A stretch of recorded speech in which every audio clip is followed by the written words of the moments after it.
하겠습니다. 할렐루야, 할렐루야, 할렐루야. 네. 우리 잠시 기도하겠습니다. 오늘 또 살아계셔서 생명으로 역사하시는 주님, 오늘 소망교회에서 예수 그리스도의 살아있는 생명의 역사가 오늘 예배 가운데 은혜롭게 나타나기를 원합니다. 특별히 주님이 사랑하시는 권사의 헌신 예배로 드려지는 가운데 있습니다. 주님이 흠량하시고 한량 없으신 은총을 베풀어 주시옵소서. 사랑하는 권사님들, 오남 소망교회에 없어서는 아니 될 기둥과 같은 야긴과 보아스와 같은 사명을 감당할 수 있도록 은총을 베풀어 주시옵소서. 오늘 이 예배가 세상에 주지 못하는 예수 그리스도의 사랑이 넘쳐나는 귀하고 아름다운 예배 될 수 있도록 도와주옵소서. 예수님의 이름으로 기도드리옵나이다. 아멘. 제가 이게 성전에 이렇게 들어오는데 알 수 없는 그 기운을 제가 좀 느꼈어요. 그 방향은 제가 잘 모르겠는데 사방팔방에서 자꾸 이렇게 그 영적 기운이 막 이렇게 와닿더라고요. 네. 여러분도 느끼시죠? 이게 생명의 기운인 줄로 믿습니다. 오남 소망교회가 정말 주변에 죽어가는 영혼들을 살리고 문화사역, 예술사역을 통해서 여러분의 또 도서관 사역을 통해서 지역사회에 없어서는 안 되는 귀한 그런 교회가 되기를 예수님의 이름으로 축원을 드립니다. 우리 또 목사님이 또 개혁주의 생명 사역에 관심이 많으셔서 그런 말씀 많이 들어보셨죠? 예.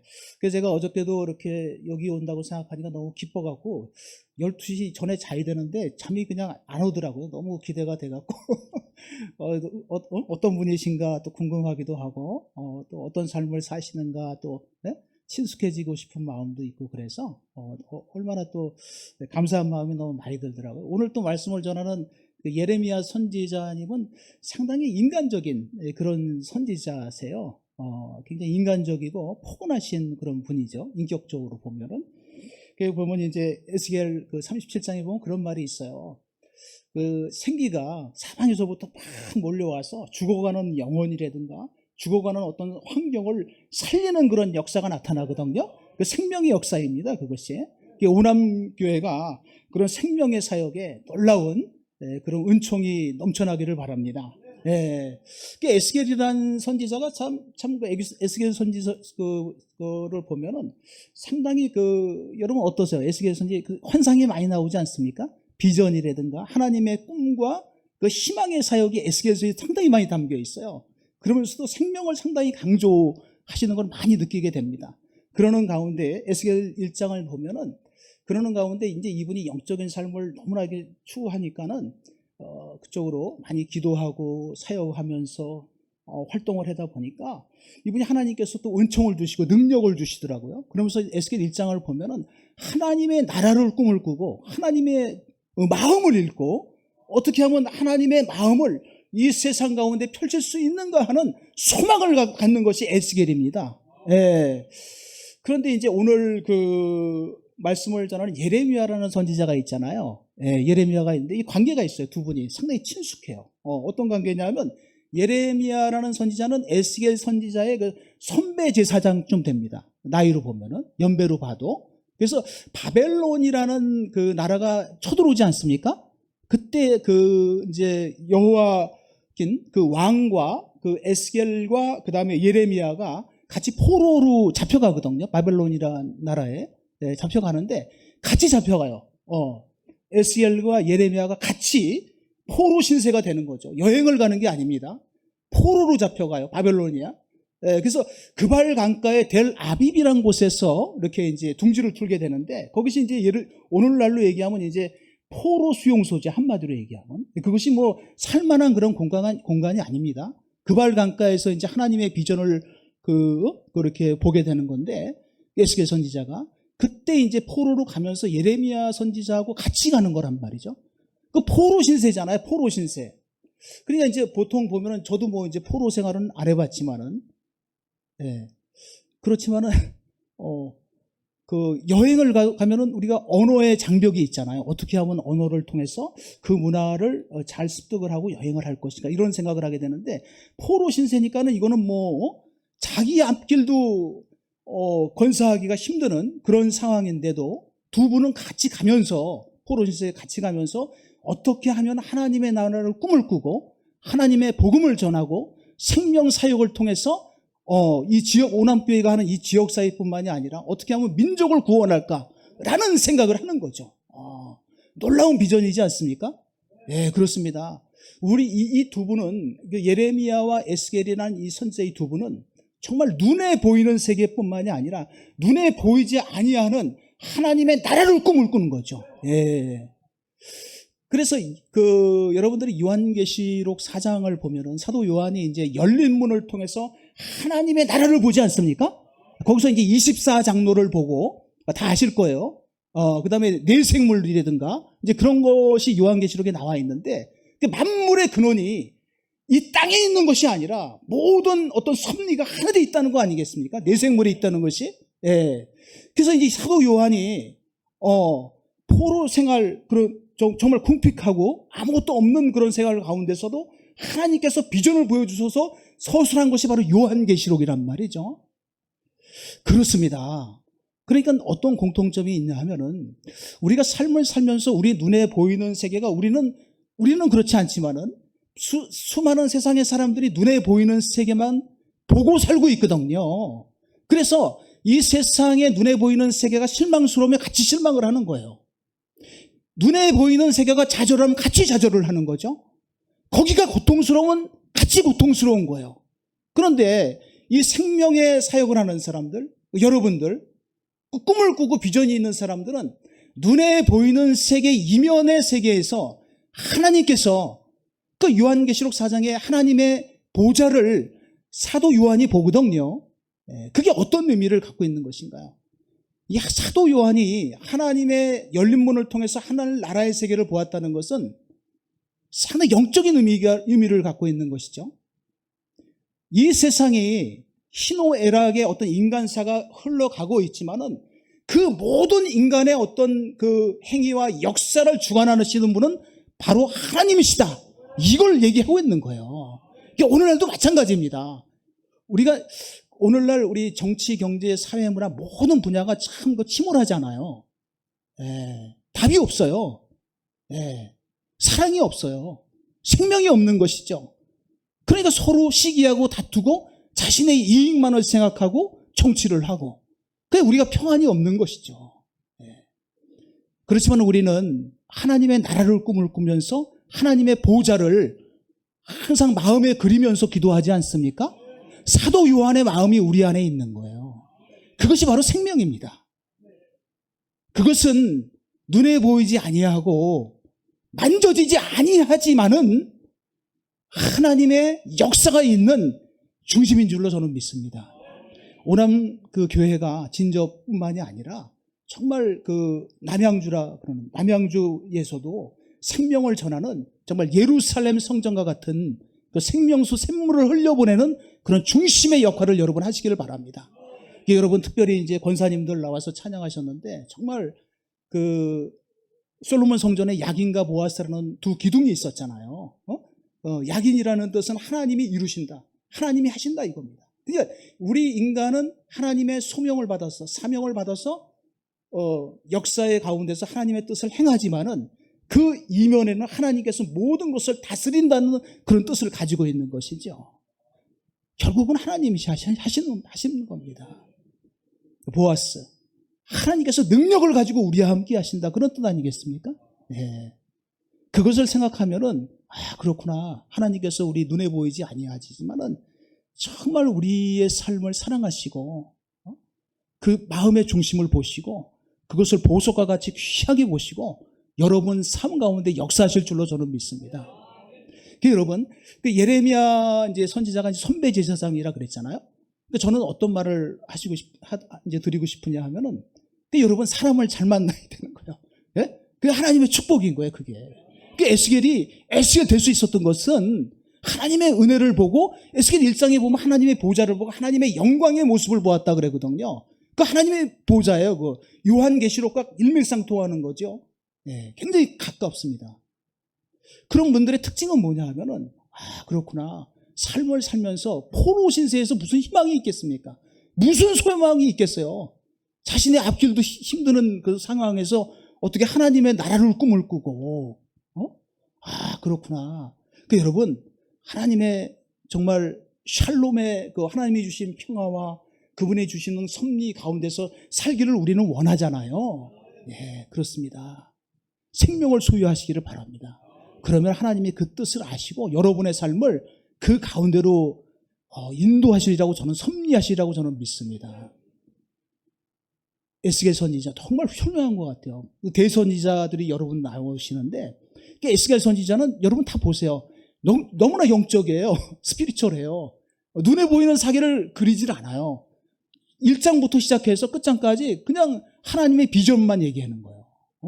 굉장히 영적인 예언서란 말이죠. 이분이 이런 영적인 삶을 살고 하나님의 소명을 향할 수 있었던 것은 예레미야라는 선지자가 있었기 때문에 그런 거예요. 아, 그렇구나. 만남의 축복이 있어야 되겠구나. 저는 이 그 오남 소망교회가 정말 이 성령님의 역사하시면 이 방향이 없잖아요. 어디서 바람이 불어오는지 우리가 알 수 있나요, 여러분? 이게 알 수가 없는 거예요. 알 수가 없어요. 이게 너무 신비스러워 갖고 우리의 지혜와 지식으로는 예측이 안 되잖아요. 감히, 그잖아요. 이게 하나님이 그 정도 능력이 계시다는 거죠. 알 수 없는 성령의 바람이 불어오는 거예요. 생기가 불어오는 거예요. 그 에스겔 37장에 보면 그 생기로 인해서 죽은 인생에 살아나고 말이죠. 죽은 역사가 하나님의 섭리 가운데 들어와서 하나님의 나라를 전하는 귀한 역사로 바뀐 줄로 믿습니다. 예레미야가 참 그 후배를 잘 둔 거죠. 후배가, 그러니까 이제 포로 가면서 그 성경에 안 나오지만 그랬을 것 같아요. 얘야, 너도 실망하지 말자. 우리 서로 조국을 위해서 기도하고 민족을 위해서 우리 함께 합심해서 한번 기도해 보자. 역사는 하나님께서 이루어질 거니까 그런 걸 한 거예요. 그러니까 여러분들이 여기 그 소망교회에 오셨잖아요. 소망이 있을 수밖에 없는 것 같아요. 이름이 그래갖고, 그래서 소망이 뭔가 그러니까 여기 구절이더라고요. 아, 그래서 소망이구나. 아, 그러니까 이제 그 포로 가면서 어떻게 하면 우리가 살까, 이제 이런 얘기를 했겠어요. 그 두 분이. 어떻게 하면 하나님의 나라를 우리가 이루어 갈까. 포로가 뭐 가진 게 있나요? 물질이 있나요? 뭐가 있나요? 가진 게 없는 거예요. 오로지 하나님의 능력, 오로지 하나님과 함께 한다는 그 소망, 이걸 가지고 있는 거예요. 그것이 역사를 만들어내는 거죠. 아, 그렇구나. 하나님의 일은 우리가 가지고 있는 어떤 물질이라든가 나의 지식이라든가 나의 좁은 소견이 아니라 결국은 하나님이 이루시는구나. 우리가 정말 하나님의 중심 안에 서 있다면은 하나님이 여러분들을 사용하시고 귀한 역사 가운데로 역사의 주인공으로 만들어 주실 것을 저는 믿어 의심치 않습니다. 이제 이대봉 목사님 참 그 성교에 대한 열정으로 가득 차고 어떻게 하면 우리 성도님들을 사랑할까 하는 마음으로 항상 고민하면서 거룩한 고민을 하면서 기도하는 가운데 있는 것 같아요. 얼마나 행복해요. 좋은 목자를 만난다는 자체도 여러분 행복입니다. 에스겔이 에스겔 될 수 있었던 것은 예레미야를 만났기 때문에 그러는 거예요, 여러분. 그래서 여러분, 우리가 항상 여러분 자신만 생각하지 마시고 하나님, 우리 저에게 만남의 축복을 주시옵소서. 저를 통해서 어떤 일을 이루기를 원하십니까? 그렇습니다. 예레미야하고 뭐 가진 게 있었나요? 포로 신세인데 가진 거 아무것도 없고 그냥 그 발강가에 델 아비비라는 곳에 그 집단 그 촌을 형성하고 거기서 몰아넣은 거죠, 한마디로. 이스라엘 백성들을 갖다. 이들 거기서 살아라. 그 먹을 것이 제대로 공급됐겠습니까? 뭐 책이 있었겠습니까? 뭐 구약 성경 뭐 있었겠습니까? 아무것도 없었던 그 황무지와 같은 광야와 같은 그런 환경 가운데서 하나님이 역사하신다. 예. 그래서 여러분, 광야에서 외치는 자의 소리가 세례 요한이잖아요. 그렇지 않습니까? 여러분, 그렇게 되시기를 바랍니다. 예, 그렇습니다. 그 예레미야 이제 예레미야 1장 5절에 그런 말이 있어요. 야, 예레미야도 하나님의 부르심이 있었다는 그 나오잖아요. 내가 복중에 짓기 전에 너를 이미 알고 있었어. 너 알고 있었어. 그 정도로 사랑한다는 뜻이죠. 네. 네가 태에서 나오기 전부터 너를 구별했다. 너를 구별하고 너를 열방의 말씀의 선지자로 내가 세우겠다, 이런 말이죠. 예, 세우겠다. 여러분, 이것이 예레미야에게만 주시는 말씀이 아니라 여러분에게 주시는 말씀이 되어야 돼요. 역사의 주인공으로 외우려고 그러지 마시고 이름만 외우지 마시고 우리가 예레미야가 되죠. 그죠? 네, 예레미야 같은 마음을 가지고 사역한다면 하나님께서 여러분을 가만 놔두지 않으실 거예요. 예? 네, 자, 이제 예레미야 또 1장 9절 10절에 이런 말이 있어요. 여호와께서 책임진다는 그런 말이 계속 나오는데요. 이런 말이 있어요. 여호와께서 그 손을, 여호와의 손을 갖다가 내게 대시며, 예레미야에게 대시며, 보라, 내가 내 말을 내 입술에 두었노라. 너희 입술을 내가 주장하겠다. 이런 말 아니겠어요? 예.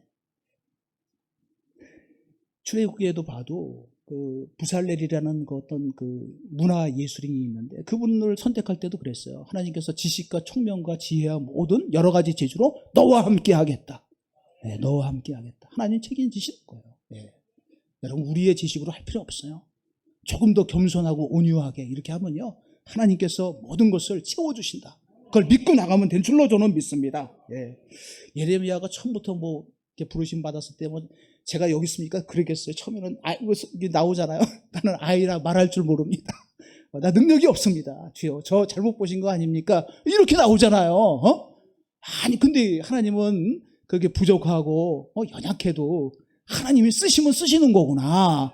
야, 이제 그런 말을 제가 이제 좀 할 수 있어요. 그래서 예레미야는요, 참, 아까도 말씀드린 너무 인간적인 거예요. 너무 인간적이에요. 너무 인간적이에요. 저하고 약간 비슷한 것 같아요. 인간적인 것 같아요. 여러분도 그러신가요? 네. 연약해요. 저도 그렇습니다. 네. 연약해요. 네. 너무 인간적이에요. 그래서 여러분, 이걸 보면은, 항상 이제 이분이 그런 말이에요. 이제 어떻게 하면 이제 하나님의 뜻을 갖다 내가 행할 수 있을까? 거기 보니까 예레미야가 요시야 왕 13년 때부터 그 예언 활동을 하잖아요. 그러니까 요시야하고 같이 있었던 그 13년간이, 18년간이 상당히 그 행복한 그런 기간이었어요. 괜찮구나. 종교개혁을 이루고 우상을 타파하고 죄악을 갖다 멀리하는 그런 왕이었단 말이죠. 그렇지만은 그 요시야하고 같이 있었던 그 이후의 시대는 그 우상을 숭배하고 그 이스라엘 민족이 말이죠. 죄악된 길로 나왔단 말이죠. 그러니까는 요시야 왕 이후에 여호와긴, 시드기야 이 왕 노릇을 제대로 못한 거야. 그러니까는 그 예레미야가 뭐래요? 야, 네 아비가 언제 그렇게 했느냐? 깨우쳐 주려고 꾸짖는 거죠. 네가 집 짓기를 경쟁함으로 왕이 될 수 있겠느냐? 너희 아비는 의를 행하고 공평을 행하고 가난한 자와 가부를 돌봤는데 너는 지금 뭐 하고 있느냐? 이렇게 꾸짖는 거예요. 선지자가. 그래서 이 예레미야는요, 정말 불의와 타협하지 아니하고 얼마나 의로운 삶을 살려고 그는 항상 노력을 했어요. 그런데 이렇게 사역을 하는 가운데서도 만만치가 않잖아요. 그 당시에 또 그 유다의 북쪽에서 그 재앙과 큰 멸망이 이렇게 몰려오는 거예요. 무기를 들고 이스라엘을 쳐들어오는 거죠. 활과 창으로 무장한 잔인한 세력들이 이렇게 쳐들어오는 거예요. 그러니까 근데 그런 어떤 그 외부적인 어떤 위험이라든가 그런 환경 가운데서 그 백성들이 영적으로 깨우치지 못하니까는 눈이 있어도 보지 못하고 귀가 있어도 듣지 못하는 영적인 어두운 시대를 살았던 거죠. 그래서 그는요 항상 울면서 하나님한테 기도했어요. 하나님, 이 백성들을 어떻게 해야 합니까? 어떻게 해야 합니까? 이렇게 울었단 말이죠. 그래서 인간적인 그 선지자라 그러지 않습니까? 예. 여러분도 그렇게 될 수 있기를 바랍니다, 여러분. 예, 그렇게 될 수 있기를 바랍니다.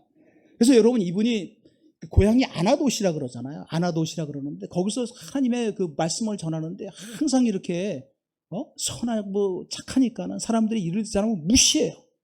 그래서 성경을 보면은 항상 이 그 예레미야를 자신의 그 고향 사람들이 때리고 욕하고, 그죠? 그런 기록들이 많이 나와 있어요. 그래서 하나님의 사역을 하는 것은 그렇게 만만하지 않다. 그럼에도 불구하고 하나님 중심으로 살아간다는 것은 정말로 훌륭한 그 선지자의 모습이 아닐 수가 없다고 저는 생각을 합니다.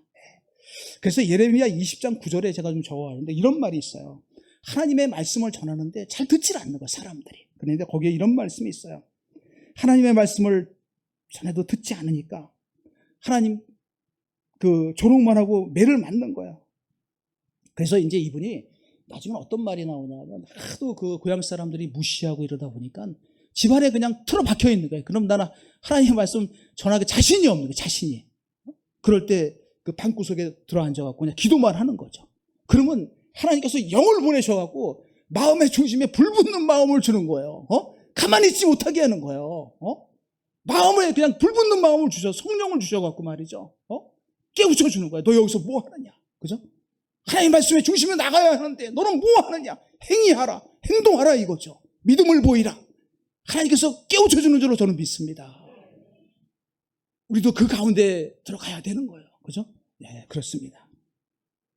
또 나오면은 그 백성들이 그러는 거예요. 또 이 녀석 또 나왔구나. 그럼 또 때리고, 그죠? 그런 일을 이 사람은 수없이 반복을 하는 그런 삶을 살았다라는 기록이 되어 있어요. 그래서 이분의 마음이 쑥과 담즙과 같다. 뭐 이제 이런 기록이 예레미야에 되어 있지 않습니까? 그렇습니다. 우리가 이 세상을 살아가는 것은 쑥과 담즙과 같은 쓰디쓴 그런 경험이 올 수도 있다는 것입니다. 그럼에도 불구하고 우리가 하나님의 나라를 꿈꾸는 것은 그 하나님의 나라야말로, 그죠?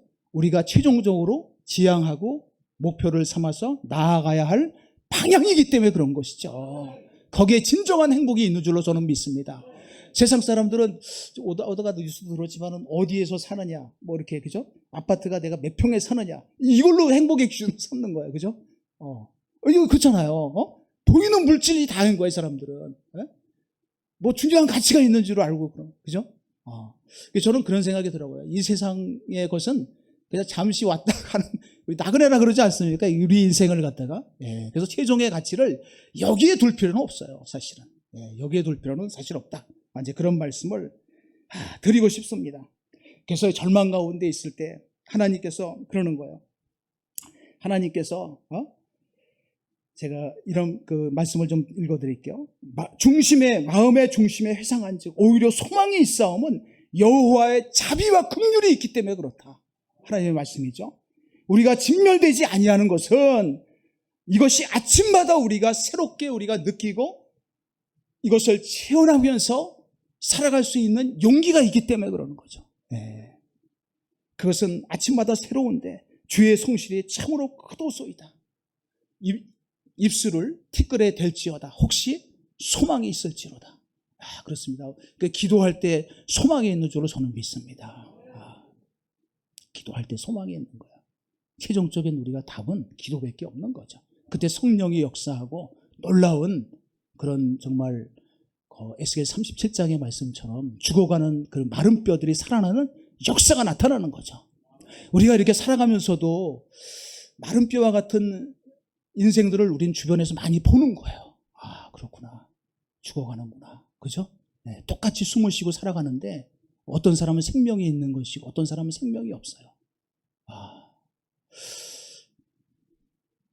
우리 목사님께서 요즘에 이제 우리 교회가 여기 교회가 소망교회가 개혁주의 생명, 이 개혁주의란 말이 원래 종교개혁에서 처음 리폼 처치가 원래 그 종교개혁에서 나온 말이잖아요. 그죠? 근데 종교개혁이란 그 용어가 사실은 16세기 르네상스 시기 때 일어난 거예요. 여러분 16세기는요 르네상스 들어보셨죠? 여러분 들어보셨어요. 그죠? 어때요? 르네상스 그러면 뭔가 있어 보이지 않나요? 뭔가 풍요롭고 뭔가 좀 풍족할 것 같고 거기 가면은 뭔가 맛있는 것도 먹을 것 같고 거기 가면은 뭔가 좋은 예술 작품을 볼 것 같고 그러지 않습니까? 아닌가요? 그렇죠. 르네상스 그러면 뭔가 있는 것 같아요. 그래서 그 르네상스 시기 때는요 사람들이 다 그렇게 생각해요. 오늘날과 똑같아요. 오늘날 그죠? 화려해요. 뭔가 있어 보여요. 풍족해 보여요. 겉으로 보기에는 그래요. 그죠? 근데 그게 바로 16세기란 말이에요. 16세기. 르네상스 전성기예요. 그래서 여러분 미켈란젤로 들어보셨죠? 다빈치. 그래서 다 16세기 때 사람이에요. 그러니까 다빈치 그러니까 그러지 에이 그러는 사람이 아무도 없어요. 에이 그러는 사람이 아무도 없어요. 그 정도로 훌륭한 문화인이었다. 그죠? 부족한 게 없어 보인다. 그런데 말이죠. 종교개혁이 언제 일어났냐? 르네상스 시기 때 일어났어요. 놀랍지 않습니까? 그러니까요. 우리가 눈으로 보이는 세계가 다인 것 같은데 하나님이 보시기엔 그렇지 않다는 얘기죠. 거기 놀라운 신비가 숨어 있는 거예요. 그 16세기 그러니까 종교개혁이 마르틴 루터가 종교개혁을 일으킨 것은 1517년이란 말이죠. 1517년 르네상스 전성기죠. 그때 하나님께서 종교개혁을 마르틴 루터를 통해서 일으키신 거죠. 예, 섭리하신 거죠. 그래서 크리스찬니티, 이 기독교가 나오기 시작한 거죠. 이 기독교는요, 이 가톨릭에서 나온 것이 아니라, 떨어져 나온 그런 게 아니에요. 초대교회, 예수님 당시로 돌아가는 거예요. 오직 하나님의 말씀대로 살아가야 한다. 오직 성경의 말씀을 우리의 삶의 중심에 두어야 한다라는 놀라운 하나님의 섭리인 것입니다. 예, 그게 개혁주의. 예, 처음 나온 것이. 가정 화려한 시대가 우리가 보기에는 화려한 시대인데 하나님이 보시기에는 병든 사회구나. 그렇습니다. 오늘날 그렇죠. 모든 게 갖추고 있는 것 같아요. 정치도 잘하고 있는 것 같아요. 경제도 잘 나가고 있는 것 같아요. 근데 그렇지 않은 거예요. 하나님 보시기에는 왜곡되어 있는 거예요. 병들어 있는 것이고 하나님의 마음을 외면하고 있는 거예요. 사회에서. 예. 어떻게 해야 하겠습니까? 우리가. 그죠? 예. 목사님으로부터 여러분 그런 생명의 그 말씀을 더 잘 들어갖고 그것을 세상에 발현하는 그런 여러분 그 사역자가 되시기를 바랍니다. 예. 그 하나님께서 이 교회를 기뻐하시고 어떻게 하면 내가 축복을 할까? 어떻게 하면 그 길을 인도할까? 어떻게 하면 이 교회를 빛나는 교회로 세울까? 에스겔 그 1장을 보니까 정말 빛나는 얘기가 정말 많이 나오더라고요. 다 할 수는 없지만은 빛나는 세계, 하나님이 원하는 빛남이라는 게 있잖아요. 세상의 그 네온 사인이 아니라 하나님이 원하는 빛남의 세계가 있단 말이죠. 찬란한 세계가 있고 어둠의 세계로 물리치는 세계가 있고 그 가운데로 여러분이 들어가신다면은 이 오남교회는 뭐 정말 오남 진접이 아니라 뭐 남양주뿐만이 아니라 서울까지도 소문나는 그런 교회가 되기를 원해요. 한 말씀만 더 제가 드릴게요. 루터가 이제 마틴 루터라는 사람이 종교개혁을 일으켰는데 그분이 원래는 오늘 권사님들 그 예배잖아요. 그 헌신 예배. 어머니가 상당히 신앙의 어머니셨어요. 어머니를 잘 둔 거예요. 어머니가 항상 기도하는 어머니셨어요. 아버지가 기도 안 한다는 건 아니고요. 권사님 예배니까. 어머니가 기도하는 어머니셨어요. 루터를 그렇게 키운 거예요. 어렸을 때부터 항상, 그때는 독일 사람인데 이분이. 근데 독일어 성경책이 없는 거예요. 그럼 뭘로 봐야 돼? 한국 사람인데 한국어 성경이 없는 거예요. 그럼 어떻게 하실 거예요, 여러분? 답답하겠죠, 당연히. 성경 보기도 힘들고. 그때 라틴어 성경밖에 없었던 거예요. 근데 이 꼬마애가 초등학교 다닐 때부터 어머니가 돈을 주면 그걸 성경을 사서 봤대요. 말도 안 되는 라틴어 성경을 본 거예요. 그게 모르니까 항상 어른들한테 물어보고. 예. 그게 어머니의 교육이 그렇게 중요했다고 나옵니다. 그 성경을 통해서 어떻게 하면 이 말씀을 갖다 올바르게 행할까? 어떻게 하면 내 신앙 삶 가운데 이걸 녹여낼까? 이걸 고민한 거예요. 그러니까 하나님이 그 모습을 귀하게 보시고 종교 개혁자로 우뚝 세우신 거죠. 예, 이거 인간의 섭리가 아닙니다. 예, 인간의 섭리가 아니에요. 그 이분이 루터가 이제 공부를 열심히 했어요. 성경 공부를 진짜 열심히 하신 거예요, 이분이. 그래갖고 이렇게 오남 지역의 담임 목사님이 되신 거예요. 쉽게 얘기를 하면 그 비텐베르크 대학교의 그 지역에 담임 목사님이 되신 거예요. 신부죠, 신부 그때는. 그 종교 개혁을 일으키니까 가톨릭에서 싫어하는 거예요. 좋아할 리가 있나요? 교황님의 잘못하는 점을 다 지적해서 비텐베르크의 그 종교 개혁을 일으키고 비텐베르크 성당에다가 95개조 반박문을 갖다 붙였잖아요. 그 역사 다 공부하셨죠? 예, 다 아시잖아요. 그러니까 가톨릭에서 싫어하는 거죠. 교황도 싫어하고. 저 사람이 도대체 뭐를 하는 거야? 되게 싫어한 거죠. 근데 비텐베르크 성당에다가 95개조 반박문을 붙인 다음에는 이분이 도망자의 생활을 했어요. 왜 그러냐면 가톨릭이 그때는 정치적인 권력이 너무 셌단 말이에요. 가톨릭이. 그러니까 가톨릭한테 잡히면 죽음밖에 없는 거예요. 그러니까 이분이 도망자의 생활을 한 거죠. 야, 그러니까 자기의 모든 것을 다 내려놓은 거예요. 이분이 하나님의 일을 하기 위해서. 예? 모든 것을 다 내려놓고 생명을 위해서 정말 살아간 거죠. 그럴 때 하나님께서 1517년 10월 31일을 축복해갖고 종교개혁일이다 이렇게 명명하고 기독교가 그때부터 나오기 시작한 겁니다. 예, 얼마나 멋진 삶이에요. 그 당시에는 도망자의 삶이었고, 야 어떻게 하지? 이런 삶이었는데 결국에는 역사에 남는 인물이 돼버린 거죠. 여러분, 이 세상에 안이한 길로 가시겠습니까? 하나님이 원하시는 그런 광야의 길로 가서 생명을 전하시겠습니까? 네. 심각한 질문 같지만 여러분, 그런 축복이 있기를 바랍니다. 오남진접에 정말 생명의 사역을 하는 그런 교회가 또 있을까 하는 저는 생각을 해보는데 중심이 되기를 바랍니다. 어둠의 세계를 이겨나가고, 그 이사야 60장 보면은 그러잖아요. 보라, 정말 어둠이 땅을 덮는다. 그런 얘기가 나오지 않습니까? 지금 어둠이 땅을 덮는 거예요. 캄캄함이 만민의 눈을 가리우는 세계가 지금은요. 그렇지 않습니까? 그런데 하나님께서 그 가운데서 일어나서 빛을 발하라. 이런 말씀하시는 거잖아. 일어나라. 빛을 발하라. 그 빛이 무엇이겠습니까? 그 생명의 빛이죠. 죽어가는 영혼을 사랑하는 빛이죠. 사랑의 빛이죠. 나눔의 빛이죠. 그것이. 네. 얼마나 그 사역을 하기에 충분한 그런 우리 목사님 계시고 얼마나 행복해요. 그죠? 네. 전 그럴 줄은 믿습니다. 권사님들, 그죠? 네. 루터의 어머니와 같이 기도의 어머니가 되셔서 루터와 같은 인물을 자녀로 두시고, 네. 그것을 꿈꾸면서 한번 기도해 보세요. 네. 먹는 것을 위해, 먹는 건 주시겠지. 열심히 기도하다 보면 알아서 주시겠죠. 네. 영적인 세계를 우리가 추구하다 보면은 그 먹는 것 다 하나님께서 책임지신다고. 네. 책임지신다고. 다 말씀을 드릴 수 없지만 루터가 나중에는 이제 라틴어 성경을 독일어로 번역을 해요. 근데 외국어로 자국어로 번역을 한 사람이 마틴 루터란 말이죠. 그러니까 이 책이 막 팔리는 거예요. 책이 막 팔려요. 왜? 자국어로 번역이 됐으니까. 그래서 독일 사람들의 그 가정에 그 두 가정 중에 한 가정은 루터 성경을 갖고 있었어요. 잘 팔렸어요. 그래서 루터가 굉장히 부자가 된 거예요. 판권을 다 갖고 있으니까. 예? 돈이 어마어마하게 들어오겠죠? 근데 그분이 역사의 기록에 의하면 돈을 벌어서 부자가 됐다는 기록이 없어요, 여러분. 그 돈을 그 사람이 썼겠습니까? 다 하나님의 나라를 위해서 헌금하고 다 사용했겠죠. 네.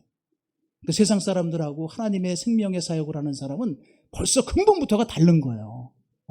물질을 볼 때 물질로 보는 것이 아니라 하나님의 나라의 사역에 이것이 얼만큼 많이 쓰일 수 있겠는가? 하나님의 나라에 정말 궁핍한 사람이 있으면 얼마나 많이 도와줄 수 있겠는가? 손을 내밀 수 있겠는가? 그런 생각을 하면서 물질을 바라보시는 것이지. 근데 세상은 온통 말이죠. 자신의 자랑뿐이에요. 물질을 가지고. 나 이 정도 있어. 나 이만큼의, 이게 얼마나 이게 휴머니즘이 너무 사라진 거 아닙니까? 또 너무 하잖아요. 그죠? 네. 삶의 목표를 거기다 자꾸 이렇게 매스컴에서 방송을 하니까 사람들이 다 그런 줄 알아요. 다 그런 줄 알고 거기에 온 신경을 다 쓰고 말이죠. 네.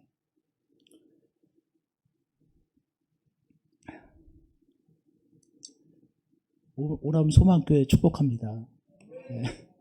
오남 소망교회 정말 축복하고 우리 목사님이 정말 온유하고 겸손하신 것 같아요. 이거 두 개 다 가지고 계신 것 같아요.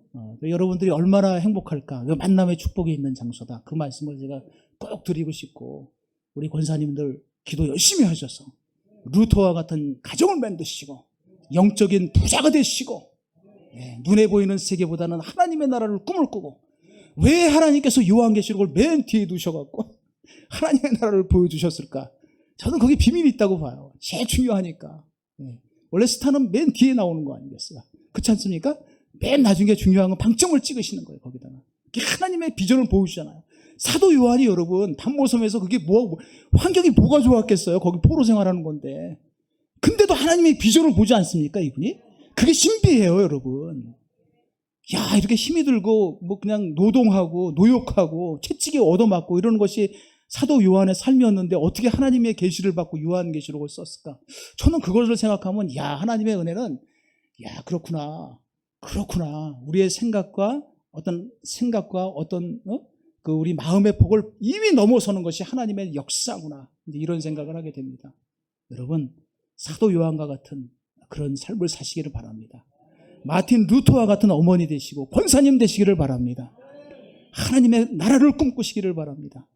이 교회를 통해서 하나님께서 역사하실 것을 저는 믿습니다. 역사하실 것은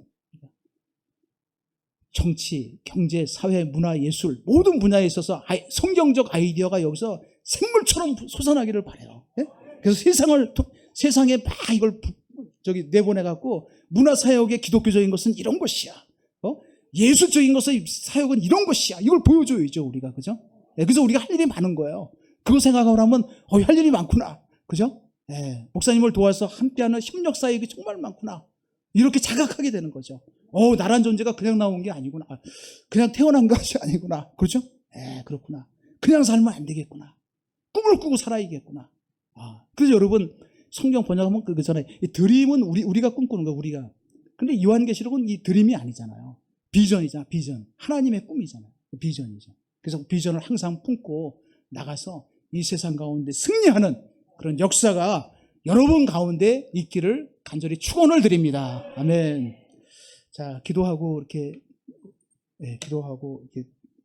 기도할까요? 통성으로 기도해도 되나요? 제가 잠깐 1, 2분 같이 기도할까요, 우리? 네, 그리고 제가 마무리 기도하고 물러나겠습니다.